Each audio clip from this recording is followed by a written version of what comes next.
Guys, hey guys, Infidel 1258 here. I want to do a video today talking about something different, something that's important to me, and something I think is an important part of who I am. I want to talk about my faith. I want to talk about my faith journey, how I came to believe that Jesus is actually who he says he is, and that God is real. Because I spent many years denying that reality and living agnostic, I suppose, if not atheist. So I grew up in a home with a loving father and mother. They loved each other, they loved me, they showed that. Every day they showed that. They told me, they would hug me and kiss me and take care of me and provide for me. We were poor and we didn't have very much, but what I needed and usually what I wanted, they would provide. So I was very lucky. I know that a lot of people don't have that. And I also know from that experience that religiousness and deep faith in God or Jesus Christ is not an obvious necessity for a person to be a deeply loving, caring, providing guardian, father, mother, because neither of my parents were.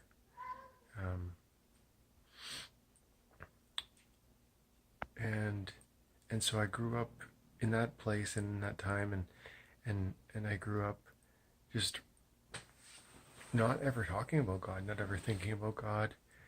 I did have a neighbor who at a young age would ask me, who believed in Jesus, and would ask me questions about my faith, and I don't really remember, we were so young. I must have been 5 or 6. I don't even remember what we talked about. I just remember that they believed and that they wanted me to believe, and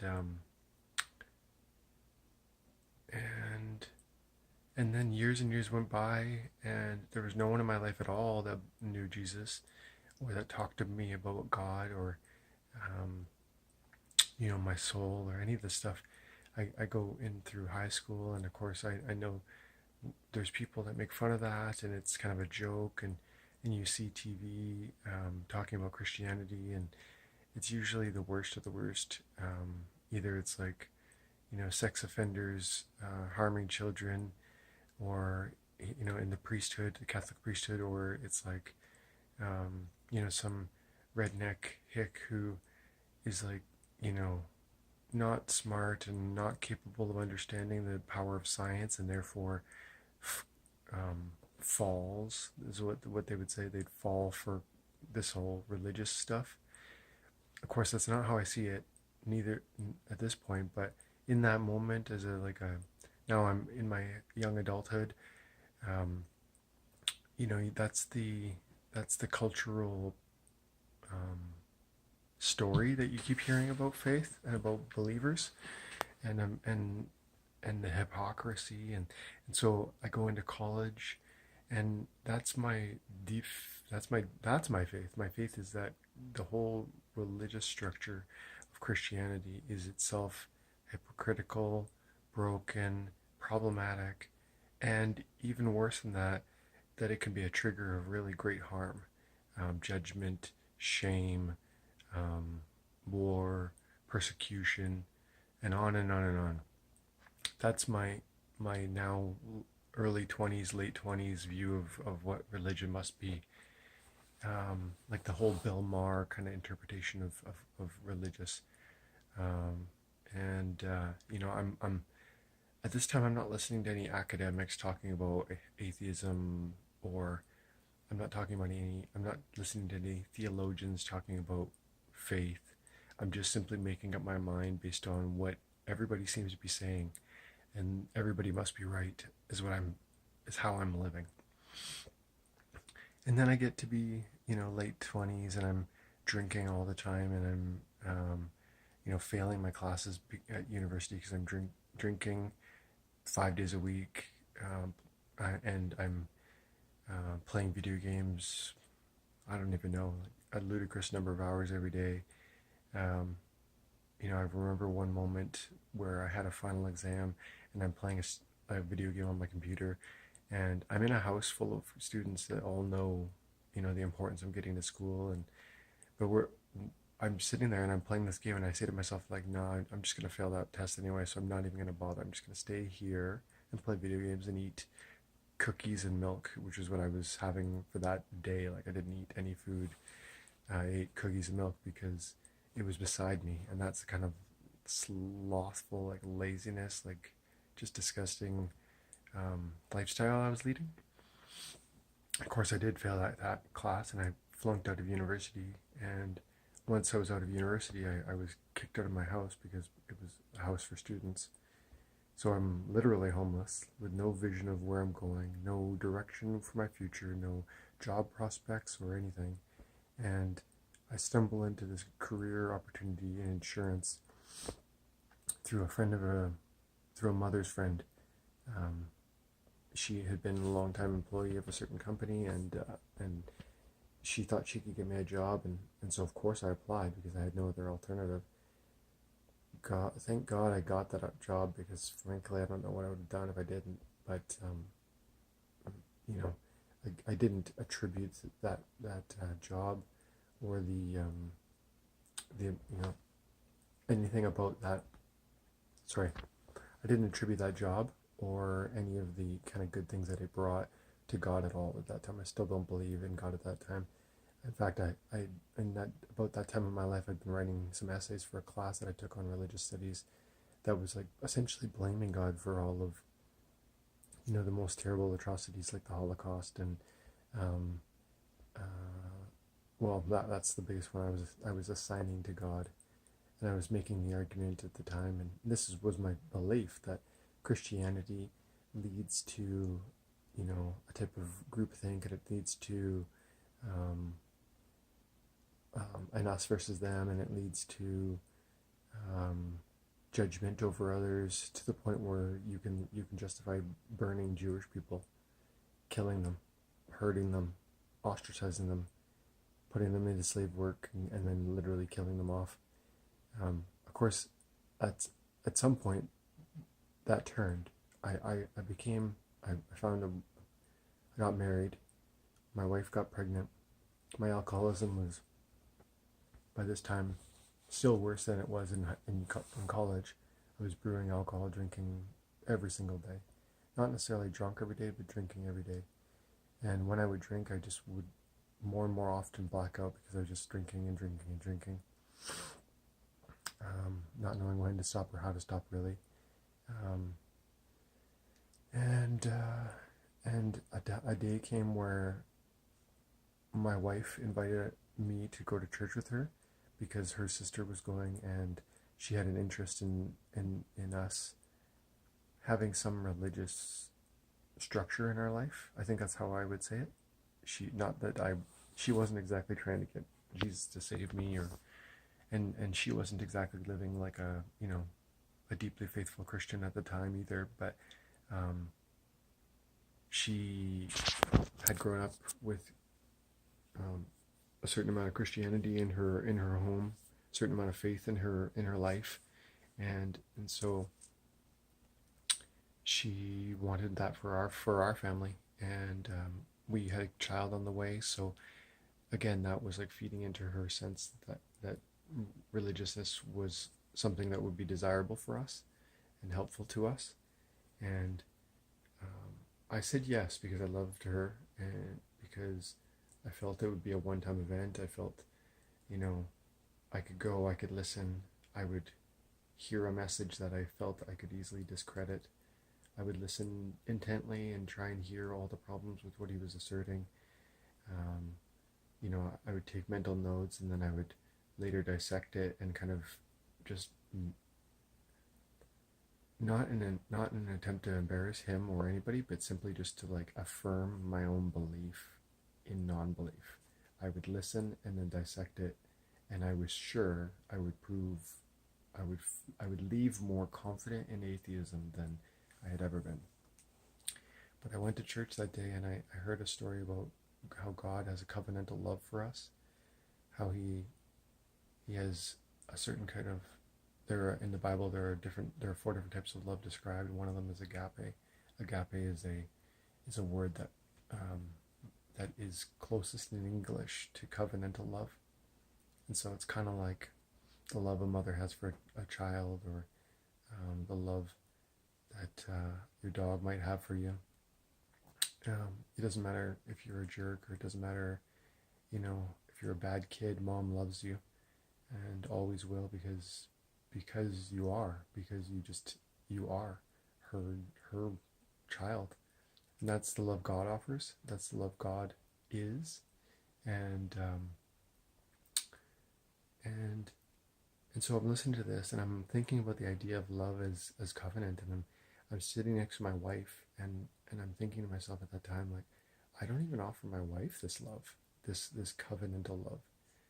But I know in my heart, like, I'm listening to the description, and I know in my heart, in my mind, that this is a thing my body and my mind are capable of. Like, I'm thinking to myself, I should be offering that to my wife, but I don't. And at the time, I had a lot of I remember having a lot of stipulations to my love for my wife. I remember saying to her at one point, like, if you were to cheat on me one day, I would not love you any longer. We could not be together any longer. That would mean to me you didn't love me, and so we would break up. And I said that like as a warning, essentially, I guess. I mean, I can't. That was a long time ago, and I don't really know what I was thinking when I said that. But that was kind of my heart is more important than your heart. If you hurt me, I will leave. That is not a covenantal love. That's a contingent, or a love based on certain stipulations. And then here's this Jesus guy, here's God, and he's saying, no, I will love humans, I will love people, all people, regardless of the sin that they live in. Not because they are good, not because they're good, because they are not good. People are sinful creatures. We do things every single day, a million little things that set us apart from God, that cause a need for reconciliation and forgiveness on the part of God, our Creator, over us, because we are, we deny Him, we deny the people closest to us that need us. We'd rather watch another show than go sit with our spouse and listen to their hard day. We don't serve and love the poor. We don't fight for the oppressed. We spend life loving consumerism and hating what God stands for. And so anyways, I was, for the first time in that sermon, realizing that there was a better type of love that I didn't know about, and I hadn't offered anybody. And I left changed. I left convinced that at the very least I needed to know more. And I would say convinced that this love was evidence that God actually existed. And then I felt I needed to disprove that evidence. So I went through listening to atheists, the best atheists, Richard Dawkins, Christopher Hitchens, Sam Harris, and I'd listen to theologians like C.S. Lewis. I read the Screwtape Letters a couple times. I read Mere Christianity. I would listen to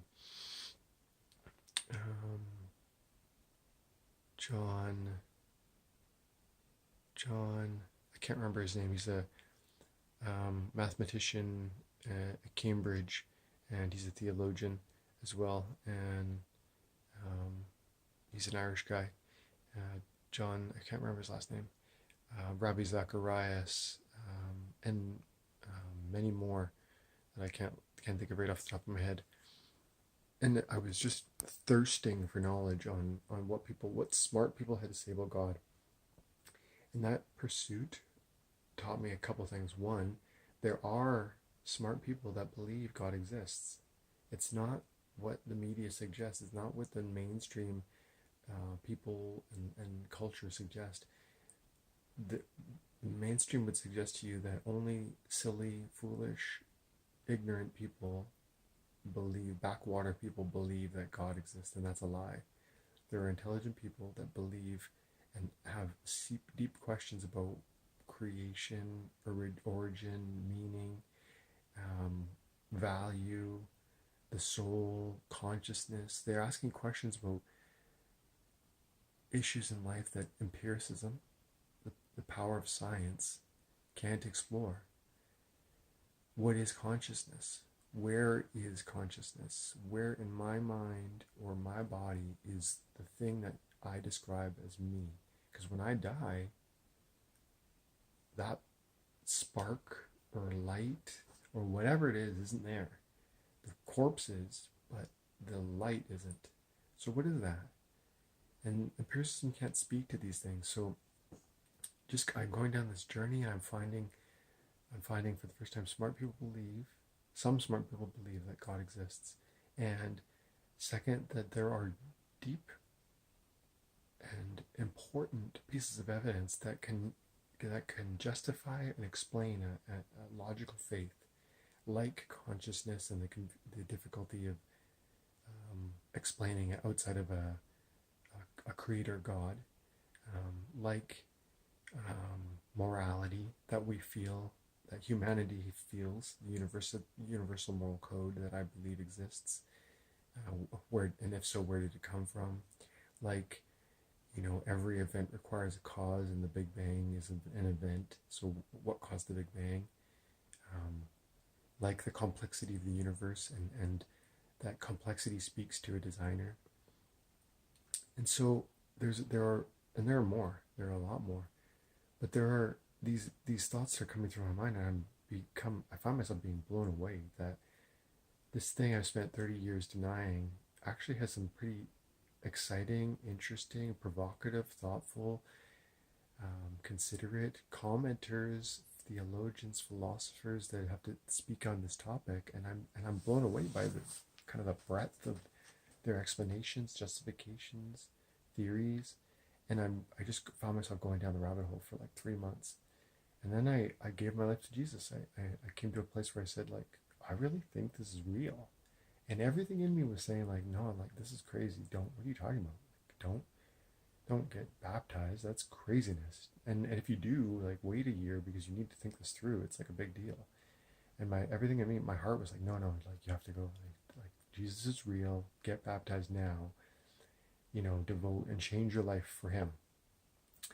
And it happened shortly after.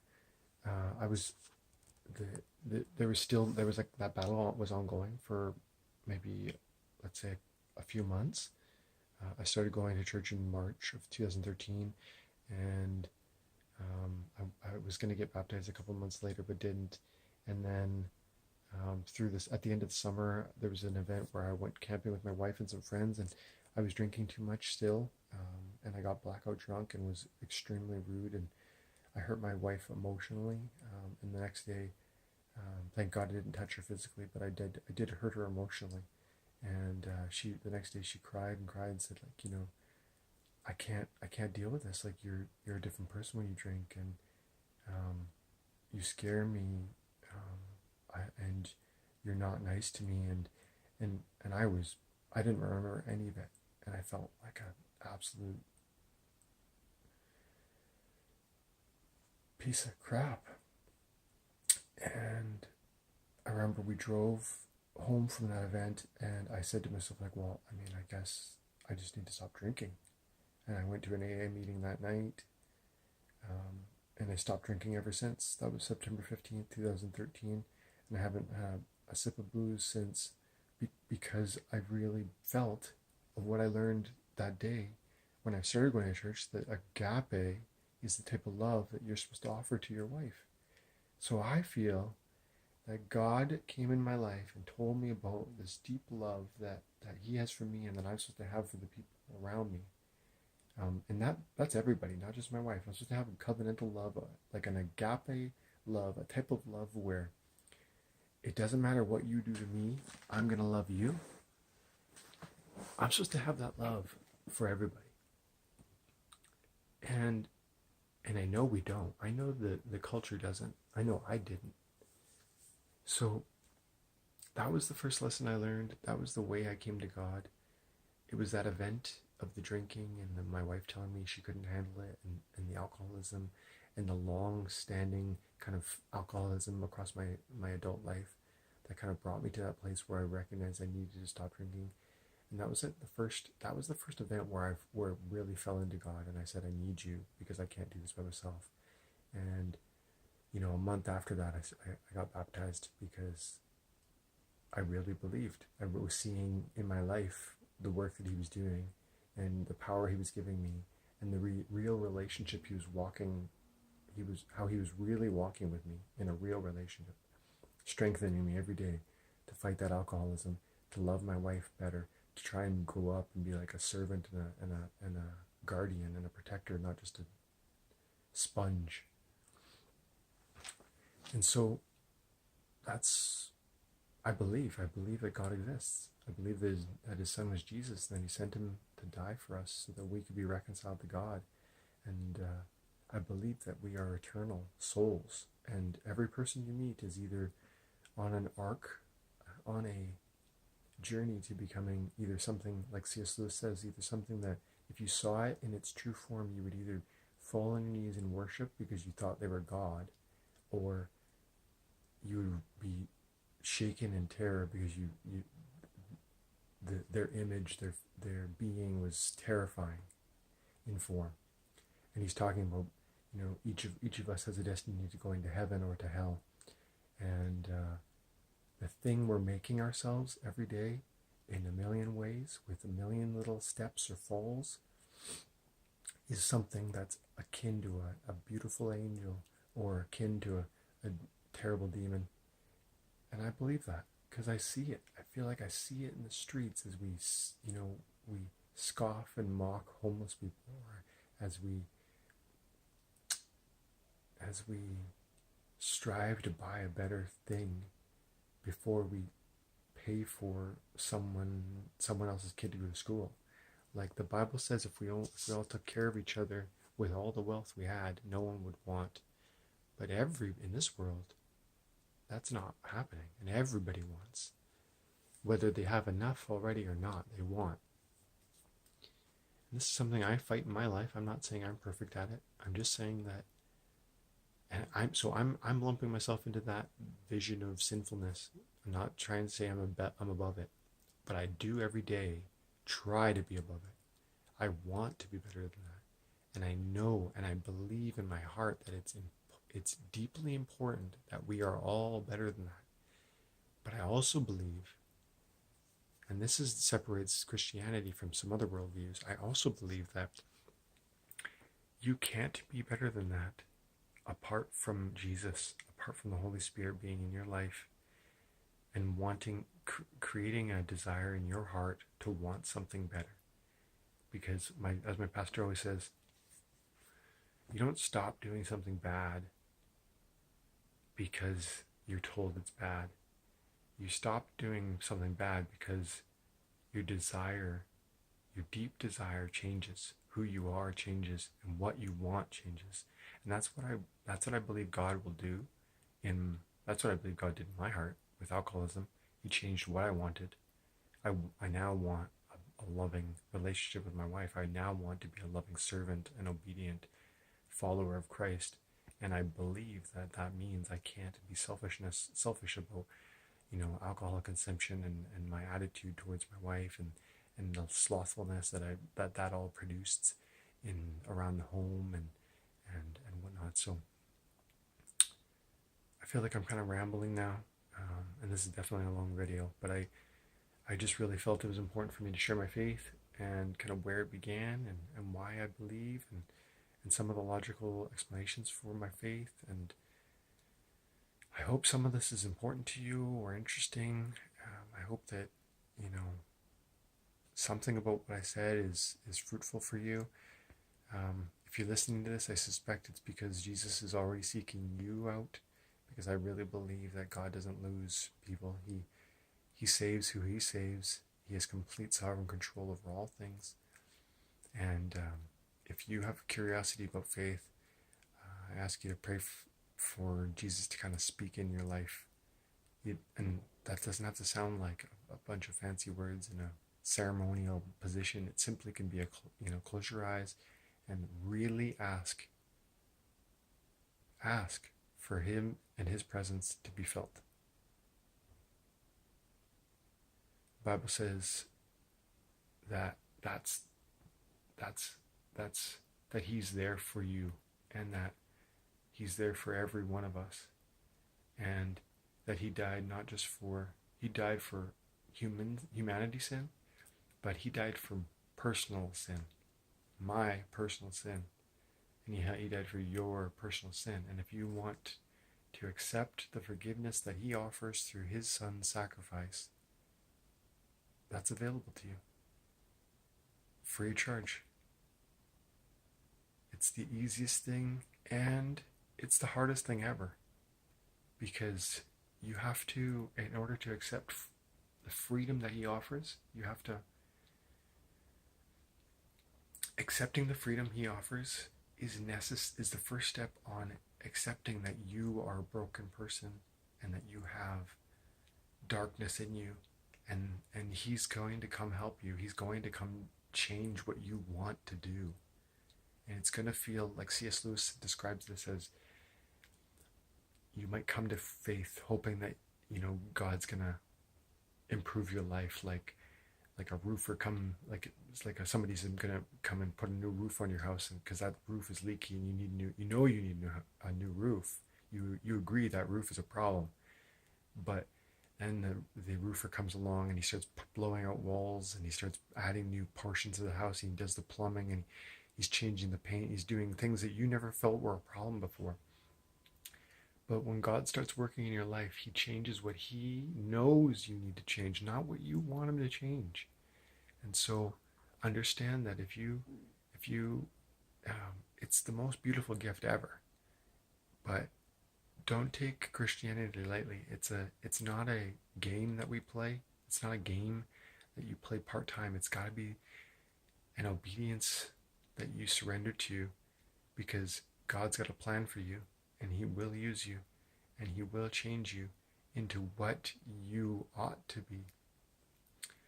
Anyways, thank you very much, guys.